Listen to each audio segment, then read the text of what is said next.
जय हिंद, वंदे मातरम। आप सभी का स्वागत है सक्सेस वर्ल्ड एमसीक्यू चैनल पर। तो फ्रेंड्स, आज से बिहार सिविल कोर्ट एग्जाम्स के लिए एक न्यू बैच को स्टार्ट किए हैं, जिसमें कंप्लीट हिंदी व्याकरण को पूरे डिटेल में कवर करेंगे। तो उसी का आज प्रैक्टिस सेट 1 चलेगा। और जितने भी स्टूडेंट चैनल पर पहली बार आए हैं उनको बता दें, ये क्लास आपको डेली शाम 7 बजे लाइव चैट के साथ मिलेगा। तो जो भी नए आए हैं चैनल को सब्सक्राइब करके और साथ में बेल आइकन को जरूर प्रेस कर ले, ताकि आप लोगों से एक भी सेशन मिस ना हो। तो फटाफट से आप सभी लाइव में जुड़ जाइए। सभी को गुड इवनिंग, गुड इवनिंग। तो चलिए आज के सेशन को स्टार्ट करते हैं। तो फ्रेंड्स, सेशन स्टार्ट करने से पहले आप लोग स्क्रीन पर देख सकते हैं, ये इस एग्ज़ाम का सिलेबस लिखा गया है।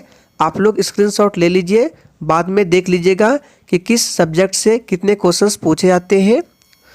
तो आज के सेशन का हमारा पहला क्वेश्चन है, शुद्ध वर्तनी वाला शब्द कौन सा है। ऑप्शन आपके सामने 4 दिए गए हैं और आपको प्रत्येक प्रश्न के लिए मैक्सिमम 5 सेकंड का टाइम दिया जाता है। तो अगर आप लोगों को किसी भी प्रश्न का आंसर पता है तो आप लोग लाइव चैट में अपना अपना आंसर जरूर करेंगे, क्योंकि आंसर करने से आपको प्रश्न ज़्यादा दिन तक याद रहते हैं। तो देखिए, शुद्ध वर्तनी वाले शब्द से 1 से 2 प्रश्न आपसे एग्जाम में कन्फर्म पूछे जाते हैं।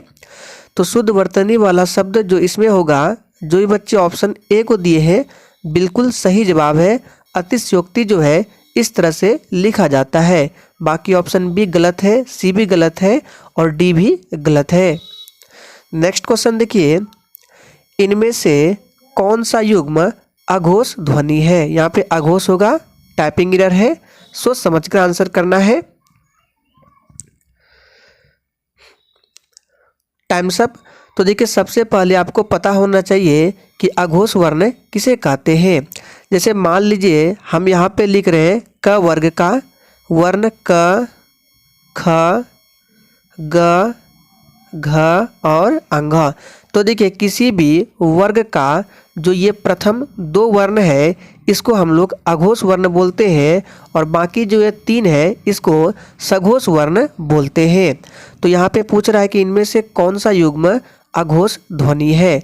तो क वर्ग में क ख देखिए अघोष है, क ख ऑप्शन में नहीं है। अब चलिए, च वर्ग में होता है आपका च और छ, ये आपका अघोष हो गया, देखिए ये भी नहीं है। तो ट वर्ग में ट ठ, ये भी नहीं है। आप देख सकते हैं ऑप्शन सी में प वर्ग का प और फ दिया हुआ है, ये जो है अघोष वर्ण है। और इसके अलावे जैसे भ, भ, म, ये क्या है, सघोष वर्ण है। तो आपको इस तरह से याद रखना है। तो इसका राइट आंसर सी, जो ये बच्चे दिए हैं, बिल्कुल सही जवाब है।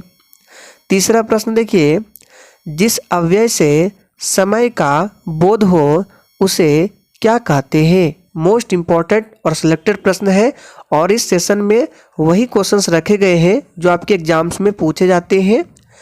तो देखिए, सबसे पहले आपको पता होना चाहिए कि अव्यय किसे कहते हैं। तो देखिए, ऐसे शब्द जिनमें कोई विकार उत्पन्न नहीं होता है, अर्थात ऐसे शब्द जिसमें लिंग, वचन, कारक में कोई भी परिवर्तन नहीं होता है, उसे अव्यय बोलते हैं। जैसे कि हो गया तथा, इधर, उधर, यथा, ये सभी जो है अव्यय कहलाते हैं। और अव्यय के 4 प्रकार होते हैं। आपसे ये भी पूछ सकता है कि अव्यय के कितने प्रकार होते हैं, तो 4 प्रकार होते हैं। तो बोल रहा है कि जिस अव्यय से समय का बोध हो, समय यानी काल, तो इसका सही जवाब हो जाएगा कालवाचक अव्यय। ध्यान रखना है, जिस अव्यय से समय का बोध हो कालवाचक कहा जाता है। तो राइट आंसर जो ये बच्चे ए दिए हैं, बिल्कुल सही जवाब है। चौथा प्रश्न है, संज्ञा शब्द कावेरी का भेद क्या है। तो यहाँ पे कावेरी जो लिखा गया है, ये कौन सी संज्ञा है आपको बताना है। तो देखिए, कावेरी हो गया, यानी कि कावेरी नदी, गंगा नदी, जितने भी नदियों के नाम हैं वे क्या होते हैं, व्यक्तिवाचक होते हैं। तो सी ऑप्शन जो ही बच्चे दिए हैं बिल्कुल सही जवाब है। लेकिन कावेरी की जगह अगर आपको यहाँ नदी मिलता तो ये आपका जातिवाचक संज्ञा होता, लेकिन नदी का नाम लिखा गया है, प्रॉपर है, यानी कि व्यक्तिवाचक संज्ञा है, इसको ध्यान रखना है। नेक्स्ट क्वेश्चन देखिए, साखी का मूल तत्सम शब्द क्या है। सोच समझकर आंसर करना है। और देखिए अगर आपको किसी भी प्रश्न में थोड़ा भी डाउट होता है तो आप तुरंत कमेंट करके पूछ सकते हैं। तो देखिए तत्सम शब्द किसे कहते हैं? तो देखिए ऐसे शब्द जो संस्कृत भाषा से ज्यों के त्यों लिए गए हैं, ऐसे शब्दों को तत्सम शब्द कहते हैं। और तत्सम शब्द का ही हिंदी रूपांतरण तद्भव कहलाता है। तो ये जो साखी है ये तद्भव दिया गया है, इसका तत्सम हो जाएगा साक्षी। साक्षी का मतलब होता है प्रमाण, इसको ध्यान रखना है। नेक्स्ट क्वेश्चन देखिए, सन्मार्ग में प्रयुक्त संधि कौन सी है? चलिए आंसर करते जाएंगे। देखिए आपको सिर्फ आंसर ही नहीं करना है बल्कि क्वेश्चंस को समझते जाना है कि किस तरह से क्वेश्चंस का आंसर करना चाहिए। तो सबसे पहले हम देखिए सन्मार्ग का संधि विच्छेद करते हैं। तो सन्मार्ग का संधि विच्छेद हो जाएगा सत धन मार्ग। तो देखिए सत में त आ गया और मार्ग में म आ रहा है, यानी कि आप लोगों ने पढ़ा होगा संधि के बारे में कि जब दो व्यंजन आपस में मिलते हैं तो उसे क्या बोलते हैं? तो उसे व्यंजन संधि बोला जाता है। तो आपको इतना ध्यान रखना है कि जब दो व्यंजन का मेल होता है तो वो व्यंजन संधि कहलाएगा, जब दो स्वर का मेल होगा तो स्वर संधि कहलाएगा। तो देखिए यहाँ पे त और म व्यंजन है, तो इस प्रकार से हमारा ये व्यंजन संधि होगा। हम उम्मीद करेंगे आप लोगों को मेरे समझाने का तरीका पसंद आ रहा होगा। तो इसी के साथ नेक्स्ट क्वेश्चन देखिए, तरनी तनुजा तट तमाल तरुवर बहुछाये में कौन सा अलंकार है? सोच समझ कर आंसर करना है। आपके एग्जाम में अलंकार से भी प्रश्न पूछे जाते हैं। और फ्रेंड्स अगर आप बिहार सिविल कोर्ट एग्जाम्स के लिए मैथ्स की तैयारी करना चाहते हैं तो रात 8 बजे मैथ्स की भी तैयारी कराई जाती है, इसलिए बोलते हैं चैनल को सब्सक्राइब कर लीजिए ताकि आप लोगों से एक भी सेशन मिस ना हो। तो देखिए इस प्रश्न में देख सकते हैं तरनी तनुजा तट तमाल तरुवर में सभी में देखिए त रिपीट हो रहा है। तो देखिए जिसमें इस तरह का अगर लिखा गया है, अगर कोई उसमें वर्ण बार बार रिपीट हो रहा है तो ऐसे जो होते हैं अनुप्रास अलंकार कहलाते हैं। तो आपको ध्यान रखना है कि अगर कोई पंक्ति लिखा गया है और कोई वर्ण बार बार रिपीट हो रहा है तो आपको उसको अनुप्रास अलंकार में रखना है। नेक्स्ट क्वेश्चन देखिए, चरण कमल बंदो हरिराई में कौन सा अलंकार है? तो देखिए आपने प्रश्न नंबर 7 में अलंकार को देख लिया कि कोई पंक्ति लिखा है उसमें कोई वर्ण बार बार रिपीट होता है तो वो अनुप्रास अलंकार होता है।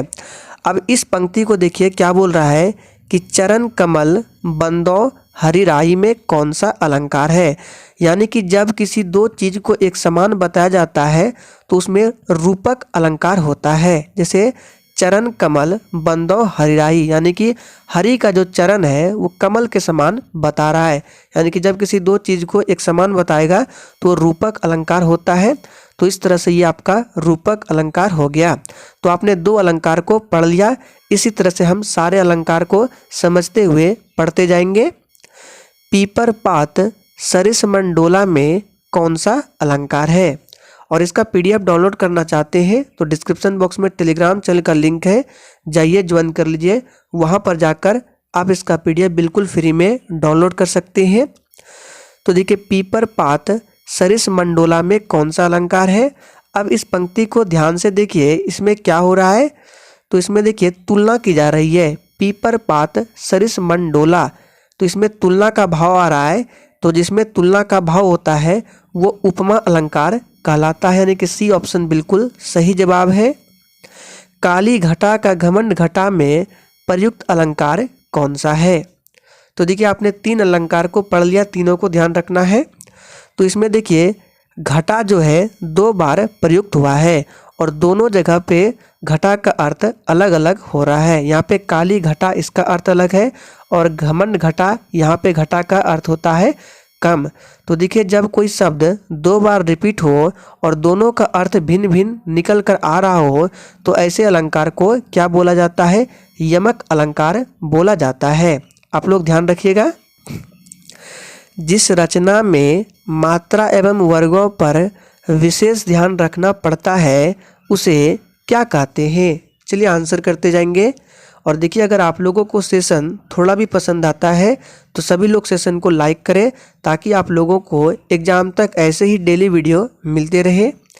तो देखिए जिस रचना में मात्रा एवं वर्गों पर विशेष ध्यान रखना पड़ता है उसे क्या बोलते हैं? छंद बोलते हैं। इसको याद कर लीजिए, पूछा जाता है। चौपाई छंद के प्रत्येक चरण में मात्राएं होती है। तो देखिए चौपाई छंद के प्रत्येक चरण में 16 मात्राएं होती है। डी ऑप्शन बिल्कुल सही जवाब है। सोरठा छंद दोहा छंद का होता है। और आप लोग सेशन के एंड में अपना अपना स्कोर जरूर बताएंगे कि आप लोगों ने कितने प्रश्नों के सही सही जवाब दिए हैं। तो देखिए सोरठा छंद दोहा छंद का जो होता है ये उल्टा होता है। बी ऑप्शन जो भी बच्चे दिए हैं बिल्कुल सही जवाब है। मन के विकार को कहते हैं। चलिए तो देखिए मन के विकार को संचारी भाव कहते हैं। सी ऑप्शन बिल्कुल सही जवाब है। किस रस को रसराज कहा गया है? देखिए ये जो रस लिखा गया है, रस 11 प्रकार के होते हैं। हम लोग सभी प्रकार को डिटेल में कवर कर लेंगे इसी तरह प्रैक्टिस सेट में। तो किस रस को रसराज कहा गया है? बहुत ही सिंपल प्रश्न है, आप लोगों ने पढ़ा होगा। श्रृंगार को रसराज कहा गया है।